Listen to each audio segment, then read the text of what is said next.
Assalamualaikum dan salam sejahtera kepada semua penonton dan juga subscriber yang disayangi. Okey, ini tentang satu status yang ada orang dapat dan status ni sangat mengelirukan ya. Apakah status tu? Status tu berwarna hijau seakan-akan anda diluluskan ya, tapi dia tertulis kat situ permintaan anda untuk pembatalan telah pun berjaya. Ya, dan anda dinasihati untuk menelefon ke hotline iSinar untuk keterangan lanjut. Seperti dalam pada thumbnail yang orang tengok tu, warna hijau, dia tulis permintaan pembatalan permohonan anda telah berjaya.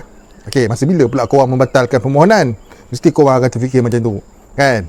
Tapi itu bukanlah satu pembatalan yang korang buat, tapi pembatalan yang dilakukan. Ada beberapa golongan yang akan menerima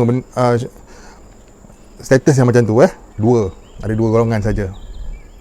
Golongan yang pertama yang akan mendapat tu kebanyakannya ialah kaki tangan awam, iaitu penjawat awam lah. Penjawat awam yang cuba-cuba untuk memohon dalam iSinar. Jadi bila mereka ini penjawat awam dan dah sah-sah masuk skim berpencen, benda tu dapat dikesan oleh pihak KPSP. Sebab mereka pernah buat pengeluaran. Of course bila orang yang bekerja dalam government, bila cukup tempoh percubaan dia, maksimum 3 tahun lah tempoh percubaan untuk kaki tangan awam, mereka akan diberi pilihan untuk skim berpencen atau skim KPSP. Sekiranya mereka memilih skim berpencen, kebanyakannya lah 98% akan memilih skim berpencen bagi kaki tangan awam. Jadi bila mereka memilih skim pencen, mereka boleh mengeluarkan wang, sebahagian besar wang daripada KPSP mereka, akaun 1 tu, untuk kegunaan mereka. Maksudnya mereka tak lagi mencarum, mereka akan masuk skim berpencen, mereka boleh mengeluarkan wang akaun 1 mereka. Jadi boleh dikatakan tak ada duit dalam tu.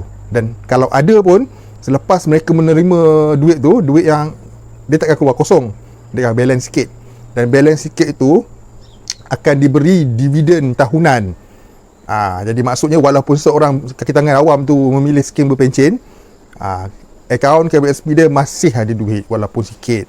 Kerana duit tu yang terbiar sepi tanpa dicarum akan masuk dividennya setiap tahun. Dan bagi mereka ni, penjawat awam yang ada buat pengeluaran iSinar, maka akan dapat itulah yang akan terkeluar pada status korang. Korang memang tak layak sebenarnya, pada dasarnya tidak layak. Tapi korang bolehlah telefon ke KPSP untuk maklumat yang lebih lanjut. Itu bagi golongan yang pertama. Dan ada satu lagi golongan yang akan menerima status. Manakala golongan kedua pula yang akan mendapat status hijau tu, yang tulis pembatalan permohonan anda telah berjaya, pun sama, korang akan terkejut juga, kan? Kenapa tiba-tiba dapat pembatalan sedangkan korang okey je, apa batalnya? Korang tak buat pembatalan. Kena faham itu ialah pembatalan automatik yang dibuat oleh pihak KPSP kerana ada kesilapan semasa korang membuat permohonan. Kadang-kadang kesilapan kecil ini pun boleh mengundang kesilapan. Ingat benda yang kecil pun dia akan jadi benda yang besar. Silap yang kecil akan jadi besar. Contoh, kalau kesilapan nama, kesilapan nombor akaun bank, kesilapan nombor kad pengenalan, kan? Kesilapan macam-macam jenis kesilapan, tapi IC tu kita tak tepi lah, mustahil orang silap IC. Sebab bila key in IC akan keluar semua benda, kan? Tapi kesilapan pada kita sendiri, itu sikit je sebenarnya. Sikit je. Golongan yang ni sikit je sebenarnya. Aku boleh bagi sikit sangat lah, dalam 10% tak sampai, golongan yang tersilap membuat permohonan ni. Jadi apa yang perlu dibuat, sama ada korang golongan yang pertama tadi yang aku sebut ataupun golongan yang kedua ni, apa yang korang perlu buat sebenarnya? Kalau nak dikirakan, dekat situ dah ditulis anda dinasihatkan untuk menghubungi hotline iSinar, dinasihatkan. Okey, so kalau korang nak telefon, boleh telefon tanya kenapa, apa yang berlaku sebenarnya. Tapi bagi kebanyakan orang dah tahu dah kenapa mereka menerima, terutamanya penjawat awam. Bagi yang bekerja sebagai penjawat awam ni, tak kira lah sebagai apa pun, kerani ke, doktor ke, siapa-siapa pun, pegawai polis ke, siapa-siapa saja yang bekerja dengan kerajaan, tak kira lah kerajaan negeri ataupun kerajaan persekutuannya, sama ada state government ataupun federal government, korang bekerja, korang memang tak layak sebenarnya. Tak layak. Sebab korang dah keluarkan duit korang ni. Lainlah kalau korang tak keluarkan duit semasa korang pilih skim pencen. Kalau korang masih ada duit dalam tu, okey. Tapi kalau korang pernah buat pengeluaran yang besar kerana memilih skim pencen, maka korang memang tak layak pada dasarnya. Sebab tak ada duit pun sebenarnya kan. Tak ada duit. Kena ingat tu. Itu point ingat tu ya. Dan macam mana nak buat? Okay, kalau korang susah sangat nak menghubungi talian, ya, ini bagi orang yang masih ada duit lah, confirm masih ada duit dalam korang punya akaun satu, dah sahih, korang dah buat dah daftar akaun. Aku pun dah terbelik dah ni, banyak sangat jadi apa yang korang perlu buat? Korang perlu telefon untukkan kepastian. Sebab yang perkara ni banyak penyebab dia. Korang kena telefon ke hotline iSinar untuk tahu maklumat lebih lanjut. Dan kalau korang tak dapat nak menelefon, talian pun tak boleh nak tembus, korang cuba buat permohonan baru. Kita ambil jalan pintas. Buat permohonan baru selepas 8 Mac nanti. Okey?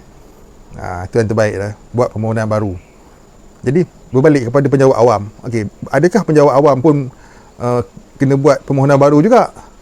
Jawapannya, yang mudahnya, kalau penjawat awam tersebut dah semak dengan KWSP, mereka masih ada duit, maka teruskan buat permohonan baru. Tapi seandainya korang dah tengok, cek baki korang memang tak ada duit, tak cukup duit pun, maka tak payahlah buat.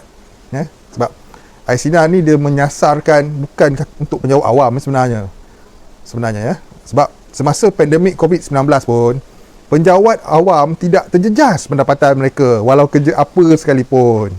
Gaji korang tetap berjalan walaupun korang tukang kebun, walaupun korang office boy sekolah, korang masih menerima payslip kerajaan. Gaji korang tetap berjalan macam biasa dan korang sikit pun tidak terjejas. Bermaksud korang bukanlah dalam golongan sasaran untuk pengeluaran iSinar ni. Jelas? Okay? Sekian dulu daripada aku. Aku harap video ni dapat memberi sedikit sebanyak gambaran kenapa status macam tu keluar. Sekian. Assalamualaikum dan salam sejahtera. Cuaca agak panas 2-3 bulan ni, korang jangan stay kat rumah. Jangan stay kat luar berjemur. Panas. Dan banyakkan minum air. Jangan bagi diri kita dehydrate. Sekian dulu. Bye-bye.